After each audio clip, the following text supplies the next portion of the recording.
Hello दोस्तों, आपका अपना यूट्यूब चैनल एडुकेयर पॉइंट में एक बार फिर से स्वागत है। आज हम लोग पढ़ेंगे आर.एस. अग्रवाल के वस्तुनिष्ठ अंकगणित, जिसमें देखेंगे सिंप्लीफिकेशन यानी कि सरलीकरण। इससे पहले के क्लास में हम लोग देख चुके हैं 1 से लेकर के 110 तक के सभी प्रश्नों को। आज देखेंगे उसके आगे के प्रश्नों को। तो यदि आप लोग वीडियो को पहली बार देख रहे हैं तो चैनल को सब्सक्राइब कर ले और बेल आइकन को भी दबा दे, जिससे कि सभी वीडियो का नोटिफिकेशन आप लोगों को मिलता रहे। अब चलिए शुरू करते हैं आज का क्लास और देखते हैं आगे के प्रश्नों को।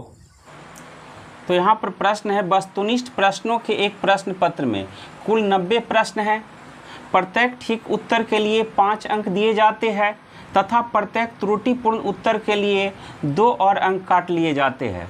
सारे प्रश्नों का उत्तर देने वाले एक छात्र को कुल 387 अंक मिले, उसके कितने उत्तर त्रुटिपूर्ण थे? तो यहाँ पर कुल प्रश्न कितना है? 90। तो एक छात्र है जो सभी प्रश्नों को सॉल्व कर रहा है। 90 प्रश्न को सही उत्तर देने पर 5 अंक मिलता है और गलत उत्तर देने पर 2 अंक काट लिया जाता है। तो इस तरह के प्रश्नों को सॉल्व करने के लिए सबसे पहले हम लोग क्या करेंगे, सही उत्तर और गलत उत्तर के संख्या का रेशियो निकाल लेंगे। तो सही उत्तर और गलत उत्तर के संख्या का रेशियो निकालने के लिए क्या करेंगे, सही उत्तर के लिए 5 अंक दिए जाते हैं। तो हम मान लेंगे कि यदि पूरा का पूरा प्रश्न सही होता तब कितना अंक मिलता। तो 90 का 90 प्रश्न यदि सही हो जाता तो प्रत्येक प्रश्न के लिए दिया जाता है 5 अंक, तो 450 अंक मिलता। और गलत उत्तर के लिए 2 अंक काट लिया जाता है। यदि पूरा का पूरा गलत हो जाता तो कितना अंक काट लिया जाता? 90 दूना 180, यानी कि उसको कितना अंक मिलता? -180। पूरा का पूरा यदि सही होता तो 450 अंक मिलता। पूरा का पूरा यदि गलत हो जाएगा तो कितना नंबर मिलेगा? -180। लेकिन उस विद्यार्थी को अंक मिला है कितना? 387। तो 387 को बीच में रख लेते हैं। अब यहाँ से एलिगेशन मेथड यूज करेंगे, दोनों का अंतर को यहाँ पर लिखेंगे। तो 387 और -180 दोनों में कितना का अंतर है? तो यहाँ पर एक प्लस में है और एक माइनस में है। तो जब एक प्लस में हो और एक माइनस में हो तो अंतर निकालने के लिए क्या करेंगे, दोनों को जोड़ देंगे। यदि दोनों माइनस में हो तब क्या करेंगे, घटा लेंगे। दोनों प्लस में है तब पर भी घटा लेंगे। लेकिन अंतर निकालते समय यदि एक प्लस हो और एक माइनस हो तब क्या करेंगे, दोनों को जोड़ देंगे। तो 387 और -180 में कितना का अंतर है? तो 7, 8, 8, 16, 3 और 1 4 और 1 5, 567 का। अब देखेंगे 450 और 387 में कितना का अंतर है? तो दोनों प्लस है। तो अंतर निकालने के लिए क्या करेंगे, बड़ा वाला में से छोटा वाला को घटा लेंगे। तो 485 में से 387, 450 में से 387 को घटा देंगे तो कितना बचेगा यहाँ पर? 63। अब यदि दोनों कट रहा है सेम संख्या से तो काट लेंगे। 63 से ही कट जाएगा एक बार में और 63 से 567 कटेगा 9 बार में। तो सही उत्तर और गलत उत्तर के संख्या का अनुपात कितना हो गया? 9:1। अब यहाँ पूछा गया है कि कितने उत्तर त्रुटिपूर्ण थे, तो हमें निकालना है त्रुटिपूर्ण उत्तर की संख्या। तो त्रुटिपूर्ण यानी कि गलत उत्तर का रेशियो कितना है? 1। तो 1 बटे नीचे अनुपात का योग को लिखेंगे तो 9 और 1 को जोड़ लेते हैं। 9 और 1 10, तो 1/10 गुना कर देंगे किससे? कुल प्रश्नों की संख्या यानी कि 90 से। तो 0 से 0 को कैंसिल कर देंगे, कितना आ गया? 9। तो त्रुटिपूर्ण यानी कि गलत प्रश्नों की संख्या कितना है? 9। यदि पूछा जाता सही प्रश्नों की संख्या तब कितना हो जाता है? 81। तो इस प्रश्न का सही आंसर हो जाएगा ऑप्शन ए। अब चलिए देखते हैं अगला प्रश्न। एक रस्सी की लंबाई 120 मीटर नापने के बाद ज्ञात हुआ कि मीटर की छड़ 3 सेंटीमीटर अधिक लंबी है। रस्सी की सही लंबाई कितनी है? तो यहाँ पर मीटर की छड़ 3 सेंटीमीटर अधिक लंबी है। इसका मतलब हुआ कि 1 मीटर की जगह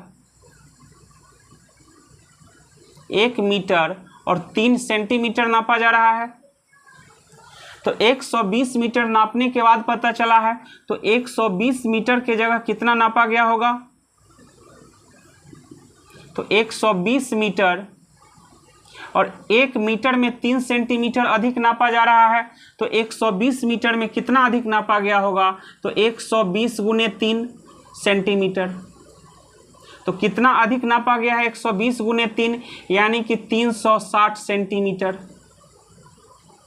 तो 360 सेंटीमीटर को हम लोग लिख सकते हैं 3 मीटर और 60 सेंटीमीटर। तो रस्सी का सही माप कितना हो जाएगा 120 मीटर, और उसमें जोड़ देंगे 3 मीटर और 60 सेंटीमीटर। तो 120 और 3 123 मीटर 60 सेंटीमीटर।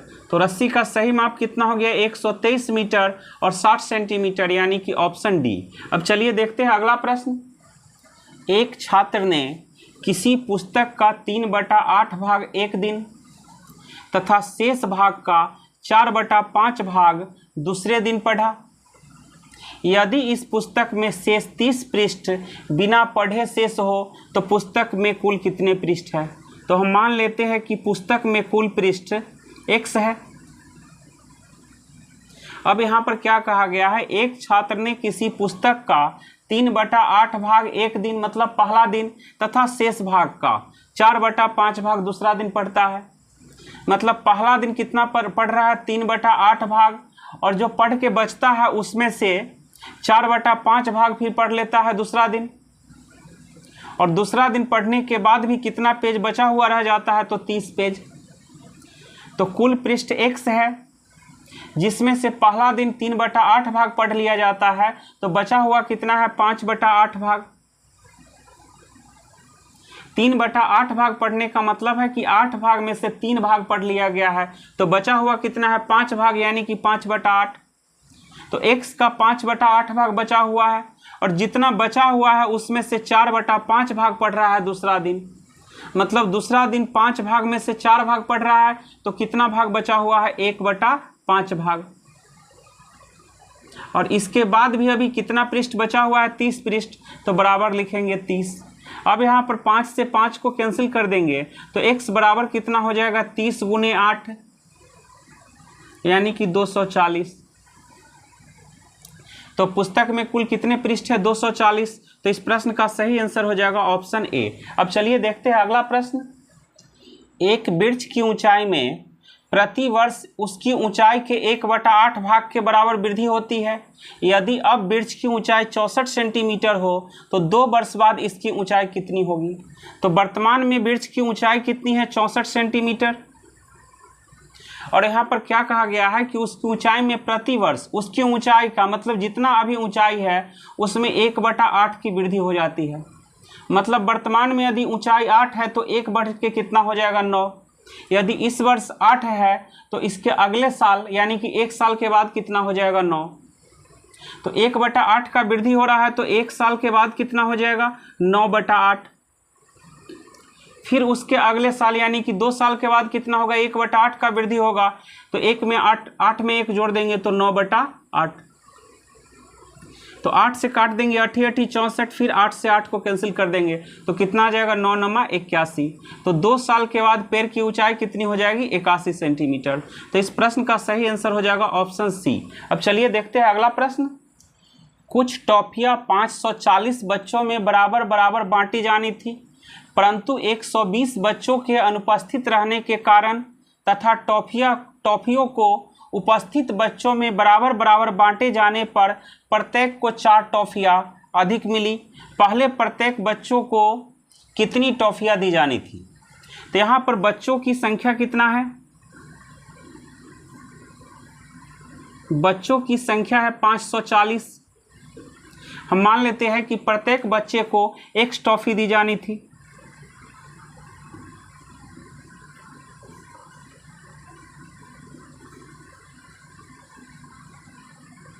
प्रत्येक बच्चे को कितनी टॉफी दी जानी थी x। तो बच्चों की संख्या है 540 और प्रत्येक बच्चे को x टॉफी दिया जा रहा है, तो कुल टॉफियों की संख्या कितना हो जाएगा? बच्चों की संख्या है 540 और प्रत्येक को टॉफी दिया जा रहा है x, तो कुल टॉफियों की संख्या 540x। अब प्रश्न में कहा गया है 120 बच्चों के अनुपस्थित रहने के कारण, तो 540 बच्चे हैं, इसमें से 120 बच्चा अनुपस्थित है, तो उपस्थित कितना है 540 में से 120 घटा देंगे तो 420। 120 बच्चों के अनुपस्थित रहने के कारण तथा टॉफियों को उपस्थित बच्चों में बराबर बराबर बांटे जाने पर प्रत्येक को 4 टॉफियाँ अधिक मिलती है। पहले प्रत्येक बच्चे को कितनी टॉफी दी जानी थी, x। अब प्रत्येक बच्चा को कितना टॉफी मिलेगा, x + 4। तो बच्चों की संख्या है 420 और प्रत्येक बच्चों को मिल रहा है x + 4 टॉफी। तो टॉफियों की कुल संख्या कितनी हो जाएगी, दोनों को गुना कर देंगे। तो 420x अब प्लस 420 में 4 से गुना करेंगे तो 1680। तो यहाँ पर टॉफियों की कुल संख्या कितना है, 540x और यहाँ पर कितना है, 420x + 1680। तो दोनों टॉफियों की संख्या है, तो इसको बराबर कर देते हैं। तो 540x माइनस 420x को इस तरफ लाएंगे तो माइनस 420x बराबर कितना हो जाएगा, 1680। तो 540 में से 420 घटा लेंगे तो कितना बचेगा, 120x। 120x बराबर 1680। 0 से 0 को कैंसिल कर देंगे, 12 से इसको काट देंगे, 12 इकाई 12 बच रहा है 4 और 8 48। तो 12 चौका 48 14। तो x बराबर कितना हो गया, 14। यानी कि प्रत्येक बच्चे को कितना टॉफी बांटना था, 14। तो इस प्रश्न का सही आंसर हो जाएगा ऑप्शन ए। अब चलिए देखते हैं अगला प्रश्न। एक दफ्तर में कुल कर्मचारियों का 1/3 भाग औरतें हैं, औरतों का 1/2 भाग विवाहित औरतें हैं तथा विवाहित औरतों का 1/3 भाग के बच्चे हैं। यदि इस दफ्तर में कुल पुरुषों का 3/4 भाग विवाहित पुरुषों का हो तथा विवाहित पुरुषों के 2/3 भाग के बच्चे हो तो कुल कर्मचारियों का कितना भाग बिना बच्चे के है। तो यहाँ पर 1/3, 1/2, 3/4 और 2/3 दिया हुआ है। तो हम क्या करेंगे कि देखेंगे हर में कौन कौन सा अंक है। तो यहाँ पर है 3, 2, 4, 3, सबका एलसीएम ले लेंगे। तो सबका एलसीएम कितना हो जाएगा, 12। तो हम मान लेते हैं कि कर्मचारियों का कुल संख्या कितना है, 12। अब देखते हैं कि इसमें से महिला कितना है और पुरुष कितना है। तो कहा गया है कि एक दफ्तर में कुल कर्मचारियों का 1/3 भाग औरतें हैं। तो 12 का 1/3 कितना हो जाएगा, 12 गुने 1/3, 12 गुने 1/3 यानी कि 4। तो 4 कर्मचारी क्या है, महिला, और पुरुष कर्मचारी कितना हो जाएगा, 8। अब फिर आगे कहा गया है कि औरतों का 1/2 भाग विवाहित है और पुरुषों का 3/4 भाग विवाहित है। तो देखते हैं कि इसमें से विवाहित कितने हैं। तो औरतों का 1/2 भाग विवाहित है। तो औरतों की संख्या कितना है, 4। तो 4 का 1/2 कितना हो जाएगा, 2। तो विवाहित औरतों की संख्या कितना है, 2। फिर आगे कहा गया है यदि इस दफ्तर में कुल 3/4 भाग विवाहित पुरुषों का हो, विवाहित पुरुषों का संख्या कितना है, 3/4। तो पुरुषों का संख्या है 8, जिसमें से 3/4 पुरुष, 3/4 भाग पुरुष क्या है, विवाहित है। तो 4 दूना 8 कितना हो जाएगा, 3 दूना 6। तो विवाहित पुरुषों का संख्या कितना है, 6।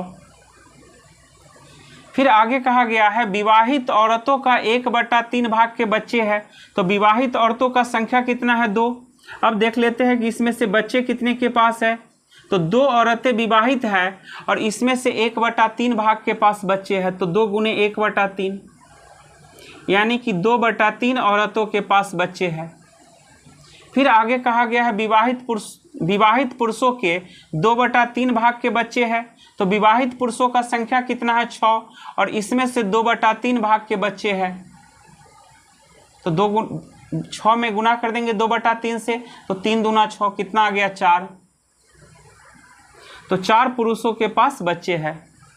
तो यहाँ पर हम कुल कर्मचारी कितना मान लिए थे, 12, जिसमें से 4 महिला है और 8 पुरुष है। 4 महिला है जिसमें से 2 विवाहित है और 8 पुरुष है जिसमें से 6 विवाहित है। अब विवाहित महिलाओं में से जितने महिला विवाहित है उसमें से 2/3 के पास क्या है, बच्चे हैं और पुरुषों में से 4 पुरुषों के पास बच्चे हैं।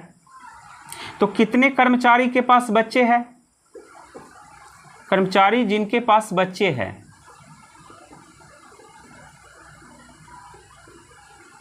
दो बटा 3 महिला कर्मचारी है और 4 पुरुष कर्मचारी है। दोनों को जोड़ लेंगे तो 4 3 12 और 2 14/3, 14/3 कर्मचारी के पास बच्चे हैं। तो अब देखते हैं कि बिना बच्चे के कितने कर्मचारी है।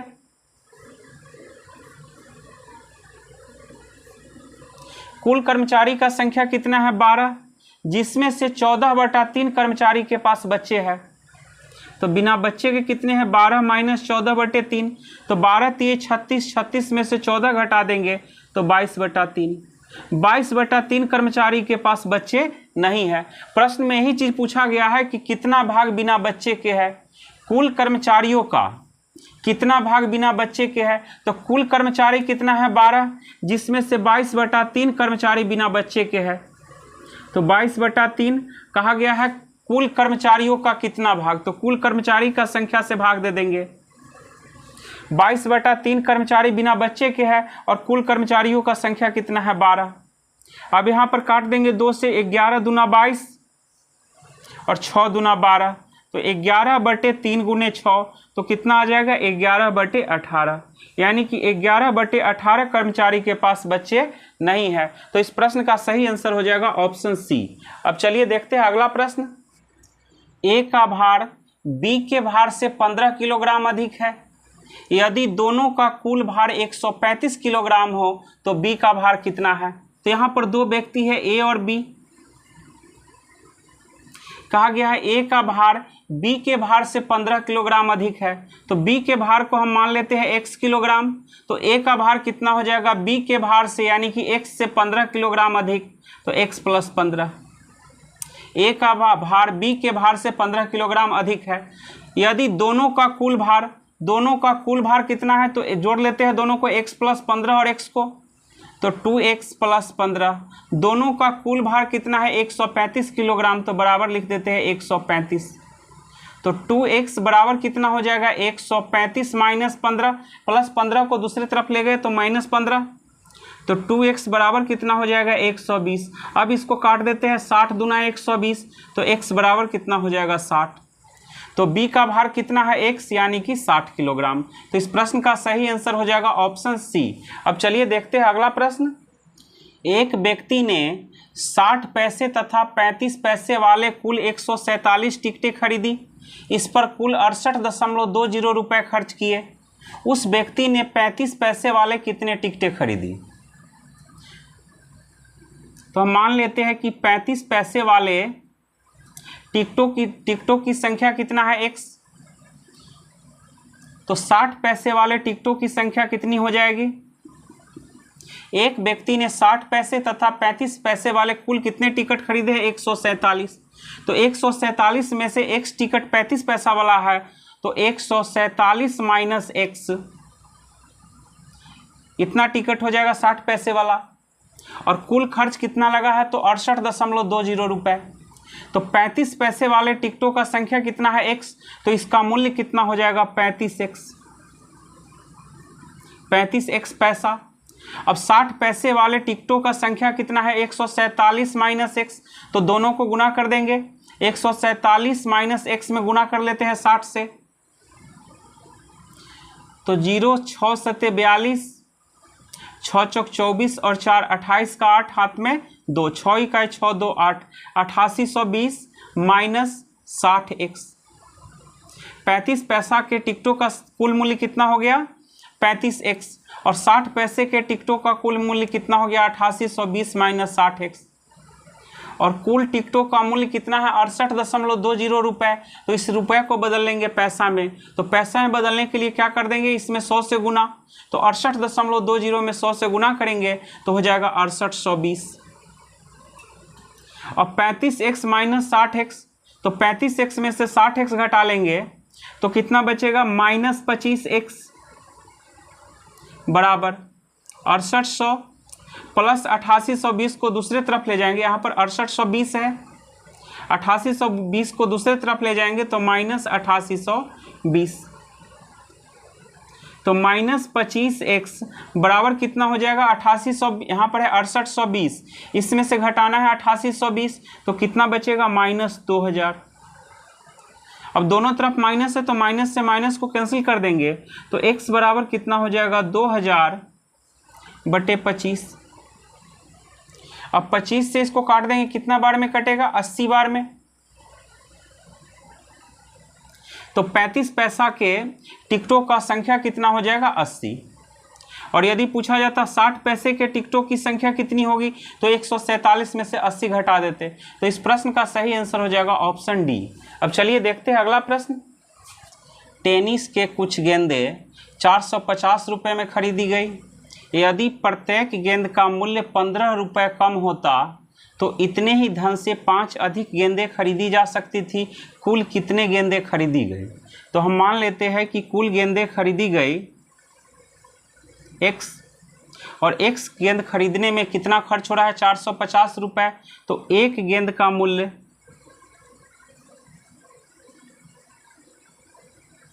कितना हो जाएगा? 450/x।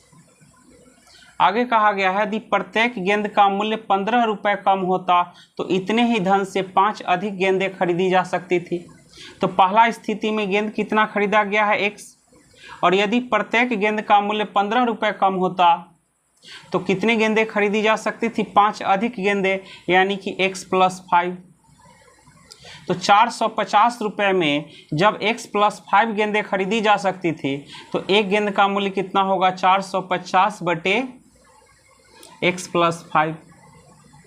तो पहला स्थिति में एक गेंद का मूल्य है 450/x और दूसरा स्थिति में एक गेंद का मूल्य है 450/x + 5, और दोनों स्थिति में एक गेंद के मूल्य में कितना का अंतर है? 15 रुपये का। तो 450/x माइनस 450/x + 5। पहला स्थिति में एक गेंद का मूल्य है 450/x और दूसरा स्थिति में एक गेंद का मूल्य है 450/x + 5। दोनों मूल्य में कितना का अंतर है? 15 रुपये का। तो बराबर कर देते हैं 15। अब यहाँ से x और x + 5 का एलसीएम ले लेंगे तो एलसीएम हो जाएगा x × x + 5। अब x × x + 5 में x से भाग देंगे तो x कट जाएगा, तो बचेगा कितना? x + 5।